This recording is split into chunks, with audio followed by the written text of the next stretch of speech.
Good morning students. आज फिर से मैं लशा और मशा टॉपिक का अगला बिंदु लेकर के उपस्थित हूँ, अगला टॉपिक लेकर के उपस्थित हूँ। उस टॉपिक को शुरू करने के पहले पिछले कक्षा में जो मैं लशा से संबंधित कुछ प्रश्न दिया था, उस प्रश्न का सबसे पहले मैं जवाब बता दूं। और कुछ बच्चों का कमेंट भी आया था कि सर 4 नंबर क्वेश्चन सॉल्व नहीं हो रहा है, प्लीज़ सॉल्व कीजिए। तो वो भी लेकर के उपस्थित हूँ आज। उसके बाद हम लोग अगला टॉपिक पढ़ेंगे। फर्स्ट नंबर यहाँ पे देख रहे हैं क्वेश्चन। फर्स्ट नंबर का आंसर हो जाएगा 360। सेकंड का आंसर हो जाएगा 720। थर्ड का हो जाएगा 360। फोर्थ का हो जाएगा 6300 यानी कि 6300। ओके, फिर यहाँ पे फिफ्थ नंबर एंड लास्ट, उसका हो जाएगा 300। इन सभी प्रश्नों को आप दोनों विधियों से हल कर सकते हैं, गुणनखंड विधि या भाग विधि। सब जिस विधि से आप लोग सॉल्व करेंगे उस विधि से समान ही आंसर आएगा।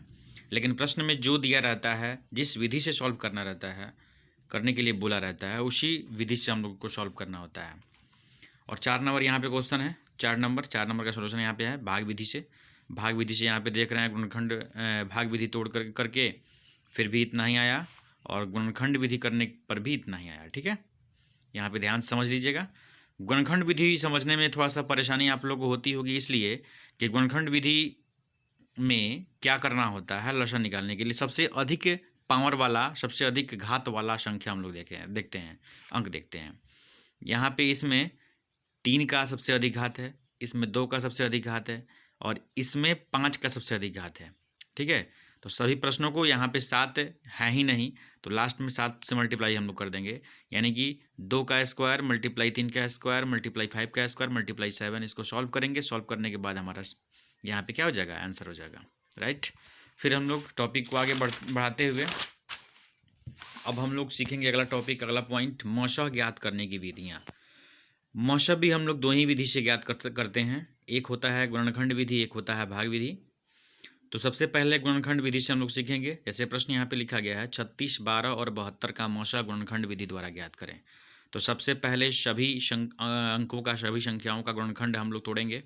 गुणनखंड तोड़ने के पश्चात इसमें ध्यान देना ये होता है मशा निकालने में कि सबसे कम घात वाला जो संख्या होता है, सबसे कम घात वाला, वही आपका होता है क्या, मशा, जिससे कि उन सभी संख्याओं में पूरा पूरा भाग लग जाए।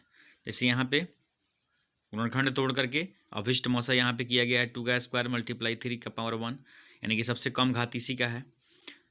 यहाँ पे गुना किया गया 2 का पावर 2 अर्थात 4 मल्टीप्लाई 3 इक्वल टू 4 3 जा 12। अब 12 से आप तीनों में भाग दीजिएगा तो पूरा पूरा विभाजित हो जाएगा। ठीक है, फिर उसी प्रकार से भाग विधि।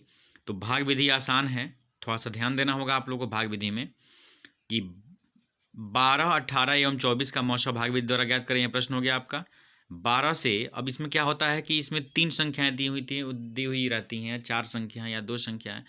तो कम संख्या से, यानी कि छोटे से छोटी संख्या से कोई भी 2 संख्या अगर लेते हैं हम लोग, मान लीजिए इसमें 3 संख्याएं हैं, 3 संख्याओं में कोई 2 संख्या लेंगे। मान लीजिए 12, 18 लिए, 12, 18 में सबसे कम संख्या कौन है, 12 है।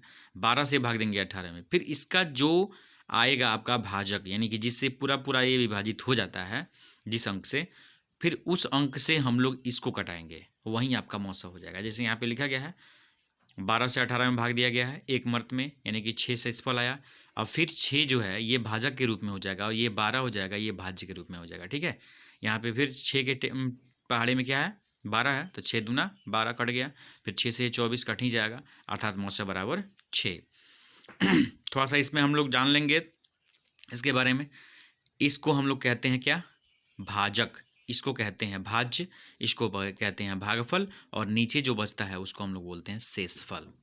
ठीक है, फिर यहाँ पे अब अगला पॉइंट है भिन्नों का लशा तथा मशा।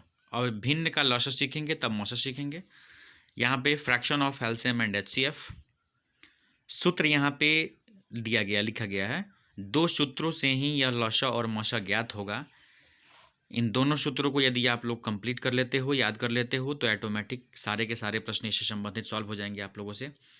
तो भिन्नों का लॉसा बराबर होता है अंशों का लॉसा बटा हरों का मॉसा। फिर भिन्नों का मॉसा बराबर होता है अंशों का मॉसा बटा हरों का लॉसा। जो ज्ञात करना होता है वो पहले हम लोग अंश में करेंगे, ठीक है। अब सबसे पहले अंश और हर के बारे में छोटा सा एक उदाहरण लेकर के मान लीजिए 2/5 दे दिया है। यहाँ पे इसको बोलते हैं हम लोग अंश और नीचे वाले को बोलते हैं हर। इंग्लिश में इसको बोलते हैं न्यूमरेटर, इसको बोलते हैं डिनोमिनेटर। यही चीज़ आप लोगों को इंग्लिश में पढ़ना होता है, न्यूमरेटर एंड डिनोमिनेटर, अंश बटे हर। ऊपर वाले को अंश बोलते हैं, नीचे वाले को हर बोलते हैं। क्लियर। फिर यहाँ पे प्रश्न उदाहरण दिया गया है, इन्हीं सूत्रों पे सॉल्व भी किया गया है। 5/8, 5/2 और 25/48 का लॉसा ज्ञात कीजिए। तो सबसे पहले लिखेंगे 5, 5 और 25 का लॉसा, क्योंकि यहाँ पे सूत्र के अनुसार, क्योंकि हमको लॉसा ज्ञात करना है, तो इस सूत्र को के अनुसार अगर बैठाएंगे तो अंशों का लॉसा ज्ञात करना है, ठीक है। तो अंश यहाँ पे क्या है, 5 है, 5 है, फिर 25 है। इसका लॉसा ज्ञात करेंगे तो 25 होगा। फिर नीचे यानी हरों का मौसा 8, 2, 48 का मौसा क्या हो जाएगा, 2 हो जाएगा, अर्थात 25/2 आपका राइट आंसर। क्लियर। फिर यहाँ पे 2 नंबर क्वेश्चन 3/2, 15/17, 12/17 का मौसा ज्ञात कीजिए। यानी 3/2, 15/17, 12/17 का मौसा ज्ञात करना है। तो मौसा ज्ञात करने का फॉर्मूला क्या है, भिन्नों का मौसा बराबर अंशों का मौसा बटा हरों का लसा। तो अंश का मौसा, अंश क्या है 3, 15, 12, 3, 15, 12 का हम लोग क्या ज्ञात करेंगे, मौसा ज्ञात करेंगे। और फिर हर क्या है 2, 17 और 17, 2, 17, 17 का लसा यदि ज्ञात करते हैं तो 34 आएगा। और 3, 15, 12 का मौसा ज्ञात करते हैं तो 3 आएगा, अर्थात 3/34 आपका राइट आंसर हो जाएगा। ठीक है, क्लियर। इसमें कोई डाउट, अगर कोई भी डाउट हो आप लोग बेहिचक कमेंट कर सकते हैं ग्रुप में। फिर यहाँ पे प्रैक्टिस क्वेश्चन है, इन्हीं पे आधारित प्रश्न है, और इसके अलावा 1-2 और एक्स्ट्रा प्रश्न होंगे जो आप लोगों को पिछले क्लास में बता दिया गया है। यहाँ पे देख ही रहे हैं, 12, 45 और 75 का मौसा ज्ञात करने हैं। ठीक है, उसके बाद गुणनखंड विधि द्वारा 6, 12 तथा 15 का मौसा क्या होगा। फिर 3 नंबर में 1/2, 3/4, 5/6 तथा 7/8 का मौसा ज्ञात करना है। 1/3, 2/9, 5/6 तथा 4/27 का लौसा क्या होगा। फिर यहाँ 5 नंबर में 42 के गुणनखंडों की संख्या ज्ञात कीजिए। इस चीज़ को मैं इस क्वेश्चन को पहले ही समझा चुका हूँ, बता चुका हूँ आप लोगों को। ठीक है, ये 5 क्वेश्चनों को आप लोग SW में कंप्लीट करने हैं। आज का क्लास यहीं पे ख़त्म किया जा रहा है। धन्यवाद।